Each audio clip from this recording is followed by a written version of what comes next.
നമ്മൾ ആലോചിക്കുമ്പോൾ ചിലർ നടത്തുന്ന പ്രസ്താവനകളും പ്രവർത്തനങ്ങളും എന്തിനു വേണ്ടിയാണെന്ന് അവർക്ക് തന്നെ അറിയാമോ എന്ന് പണ്ട് ഒരു പ്രസിദ്ധമായ വചനമുണ്ടല്ലോ, കർത്താവേ ഇവർ ചെയ്യുന്നത് എന്താണെന്ന് അവർക്ക് പോലും അറിയില്ല എന്ന് പറഞ്ഞതുപോലെ ശ്രീ വെള്ളാപ്പള്ളി നടത്തുന്ന ഓരോ പ്രസ്താവന കാണുകയും കേൾക്കുകയും ചെയ്യുമ്പോൾ ഇദ്ദേഹത്തിന് ഇത് എന്ത് പറ്റി, ഇത് എന്തിനു വേണ്ടിയാണ് എന്ന് നിരുപദ്രവരമായി ചിന്തിക്കുന്ന വ്യക്തികളുണ്ട്, ബഹുഭൂരിപക്ഷം പേരും. പക്ഷേ ഇദ്ദേഹത്തിൻ്റെ അജണ്ടകൾ കൃത്യമായിട്ട് അറിയാവുന്നവർക്ക് ഇത് ഓരോന്നിൻ്റെയും പിന്നിൽ നേരത്തെ ശ്രീ ഗോപകുമാർ പറഞ്ഞതുപോലെ ഈ വാല് പൊക്കുന്നത് എന്തിനാണ് എന്ന് കൃത്യമായിട്ടറിയാം. വളരെ കൃത്യമായ വിലയിരുത്തലാണ് നടത്തിയത്.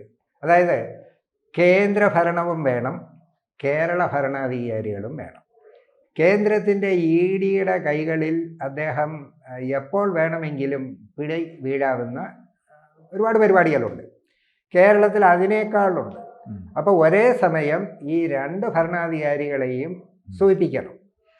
ഭാഗ്യവശാൽ ഇപ്പോൾ ഇവരെ തമ്മിൽ ഒന്നിപ്പിച്ചത് ഇദ്ദേഹമാണോ എന്ന് പോലും, ഈ ഉണ്ണികൃഷ്ണൻ പോറ്റിയുടെ റോളാണോ ഇവിടെ? കൂടുതൽ വാർത്തകളും വിശേഷങ്ങളും നിങ്ങളിലേക്ക് എത്താൻ ABC മലയാളം സബ്സ്ക്രൈബ് ചെയ്യുക, ബെൽ ബട്ടണും അമർത്തുക.